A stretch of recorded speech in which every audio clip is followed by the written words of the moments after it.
Hello बच्चों, आप सबका फिर से स्वागत है 10th क्लास के वीडियो लेक्चर में। चैप्टर 2 को पढ़ रहे थे जिसका नाम था अम्ल, क्षारक एवं लवण। आज का हमारा टॉपिक है पीएच मान।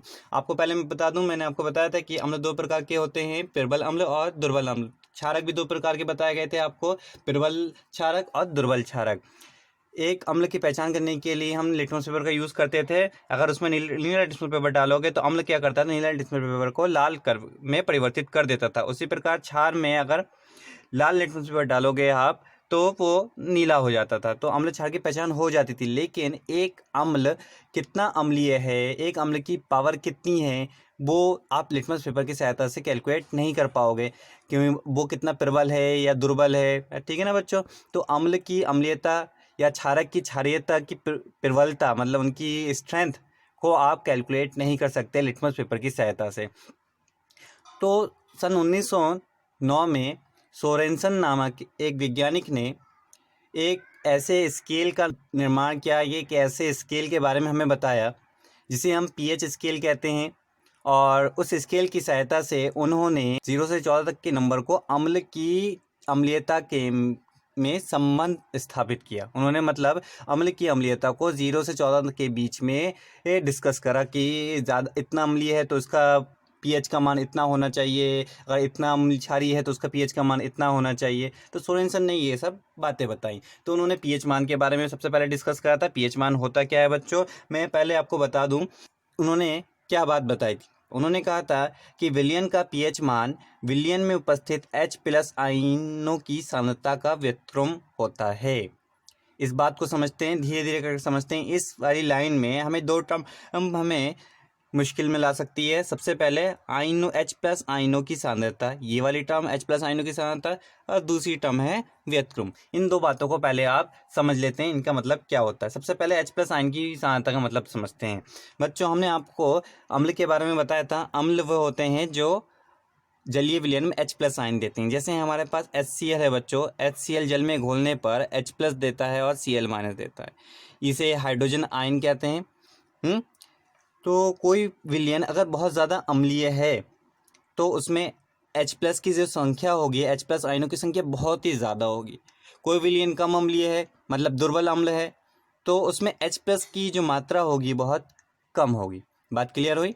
H+ की मात्रा अधिक होने पर वो विलयन बहुत ज़्यादा अम्लीय होगा, H+ की मात्रा कम होने पर वो विलयन बहुत कम अम्लीय होगा, या आप कह सकते हैं दुर्बल अम्ल कहलाएगा हमारा।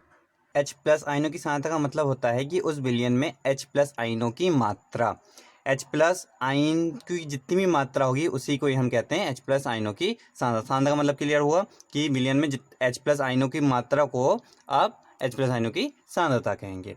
अच्छा, व्युत्क्रम का मतलब होता है पीएच मान और जो सांद्रता होगी H+ आयनों की वो एक दूसरे के विपरीत होते हैं। मतलब व्युत्क्रम का मतलब उस विलयन में उपस्थित H+ आयनों की संख्या और जो पीएच मान होगा वो एक दूसरे का विपरीत होगा। अगर H+ आयन ज़्यादा हैं तो पीएच कम होगा, अगर H+ आयन कम हैं तो पीएच ज़्यादा होगा। बात समझ में आ गई व्युत्क्रम का मतलब। तो इस स्टेटमेंट का मतलब यही है कि अगर H+ आयनों की सांद्रता ज़्यादा है तो पीएच का मान कम होगा, और H+ आयनों की सांद्रता कम है तो पीएच का मान अधिक होगा बच्चों। ठीक, तो मैं इससे हमें पता क्या चलता है, यदि आपके पास कोई विलयन है, वो विलयन अम्लीय है, तो अम्लीय का मतलब क्या होगा कि उसमें H+ की संख्या बहुत ज़्यादा है। H+ की संख्या ज़्यादा होने का मतलब H+ आयनों की सांद्रता भी बहुत अधिक है। तो मैं यहाँ पे लिख देता हूँ, H+ आयनों की सांद्रता अधिक होने पर विलयन अम्लीय होगा, और H+ सांद्रता अगर जब अधिक होती है तो मैंने क्या बताया था, पीएच उसका ठीक व्युत्क्रम होता है। इसका मतलब पीएच का मान कैसा होगा बेटा, कम होगा। तो मैं यहाँ लिख देंगे हम पीएच का मान कम होगा।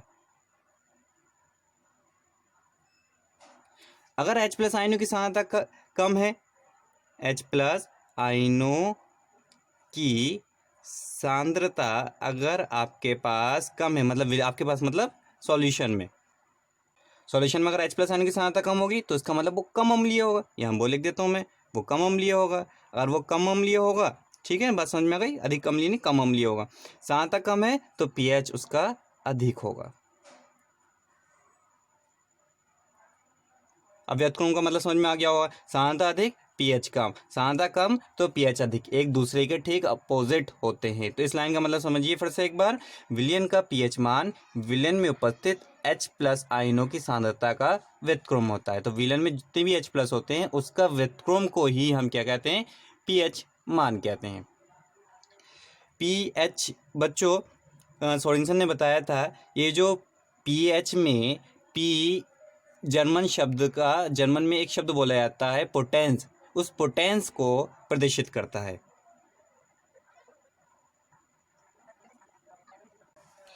इस जर्मनी में इस पोटेंस का मतलब होता है पावर। तो pH का मतलब हो गया power of hydrogen ion. pH मान के लिए उन्होंने एक फॉर्मूला बताया था बच्चों, pH मान का ये फॉर्मूला उन्होंने बताया, pH बराबर होता है -log H प्लस।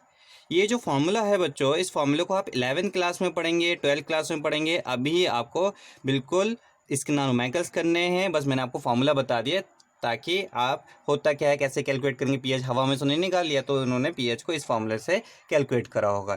तो बच्चों अगर ये उन्होंने एक और डेफिनेशन इसी के आधार पर बताया, उन्होंने ये बताया कि किसी विलयन का pH मान उस विलयन में उपस्थित H प्लस आयनों के सांद्रता, मतलब H प्लस का मतलब ये सांद्रता ही तो होती है, अभी बताया सांद्रता का मतलब, हाँ क्या बताया उन्होंने, किसी विलयन का pH मान उस विलयन में उपस्थित H प्लस आयनों की सांद्रता का लघु गुणक का ऋणात्मक मान होता है।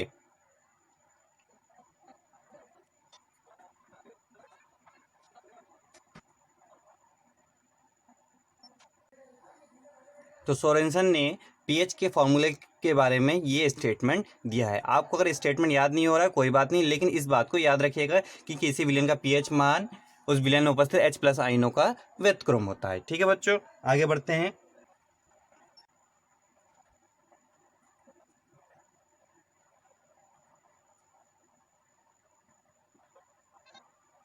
सोरेनसन ने विलयन में उपस्थित H प्लस आयन की सांद्रता ज्ञात करने के लिए pH स्केल बनाया, और pH स्केल में 0 से लेकर 14 तक नंबर होते हैं बच्चों। उस स्केल में उन्होंने बताया कि अगर किसी का pH 7 है, 7 निकल के आया pH कैसे 7 निकल के आएगा बच्चों, ये जो फॉर्मूला उन्होंने बताया, ये जिस फॉर्मूले से जो मेकर्स होते हैं वो आप आगे हायर क्लासेस में पढ़ेंगे। तो इस फॉर्मूले से जो अगर pH 7 निकल के आता है तो वो जो विलयन होगा वो उदासीन होगा, इसका मतलब वो ना अम्लीय होगा ना क्षारीय होगा।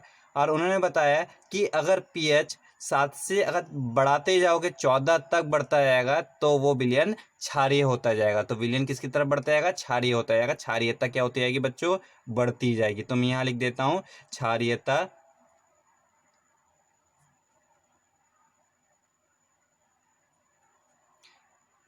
और क्षारीयता बढ़ते बढ़ते बढ़ते बढ़ते बच्चों 14 पे जब pH आ जाएगा तो वो बिल्कुल मैक्सिमम क्षारीयता होगी, और बिल्कुल जो विलयन होगा वो आपका बहुत अधिक क्षारीय होगा। अब उन्होंने कहा कि 7 से pH का मान घटाते जाओगे कहाँ तक, 0 तक, तो अम्लीयता बढ़ेगी।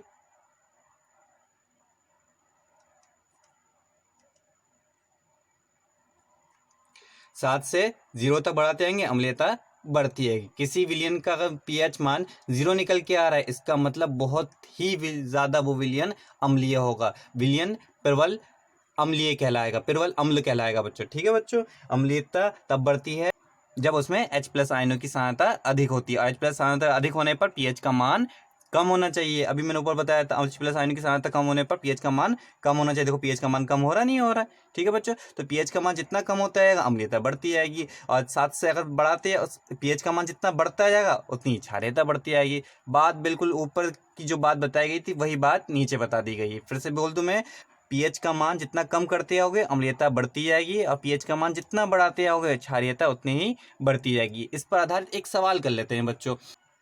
ये क्वेश्चन है, विलयन ए का pH मान 4 है जबकि विलयन बी का pH मान 1 है। विलयन में से कौन सा अम्लीय है? जैसे मैंने आपको बताया था pH मान कम होने पर विलयन उतना ही अम्लीय होता है। तो pH मान कम कौन सा वाला हुआ, बी का pH मान कम है, इसका मतलब अम्लीय कौन होगा बच्चों, बी अम्लीय है। तो आप इसका आंसर लिख सकते हैं अम्लीय विलयन बी होगा। एक और तरह से क्वेश्चन पूछ सकते हैं कि H प्लस की मात्रा किसमें ज़्यादा होगा। मैंने किसे अम्लीय बताया, बी को अम्लीय बताया।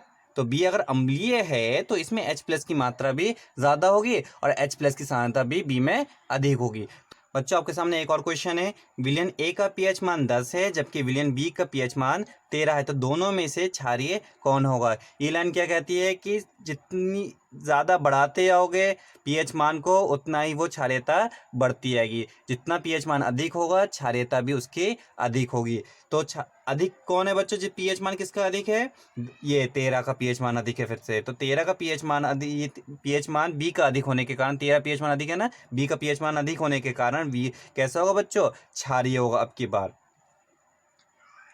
तो अम्लीयता के लिए पीएच कम होना चाहिए, क्षारीयता के लिए पीएच का मान अधिक होना चाहिए। ठीक है बच्चों। अच्छा एक क्वेश्चन एक और पूछ लूँ मैं आपसे कि 2 विलियन है, एक विलियन जिसका पीएच 2 है, एक विलियन जिसका पीएच 9 है, तो इनमें से अम्लीय क्षारीय कौन होगा, तो अम्लीय कौन होगा जिसका पीएच कम है, तो ये बच्चों अम्लीय कहलाएगा। और क्षारीय कौन होगा जिसका पीएच अधिक है। तो इस तरह से क्वेश्चन आते हैं और आप बड़ी चुटकियों में आप आंसर दे सकते हैं। ध्यान है बच्चों, पीएच को लिखने का तरीका इस तरह से होता है। कुछ बच्चे ऐसे लिख देते हैं पी और एच, ऐसे ना, ऐसे नहीं, पी की पावर बनानी है एच, पावर ऑफ हाइड्रोजन है ना, इस तरह से याद रखिए, पावर ऑफ हाइड्रोजन तो पी की पावर एच ऊपर लगा दीजिए।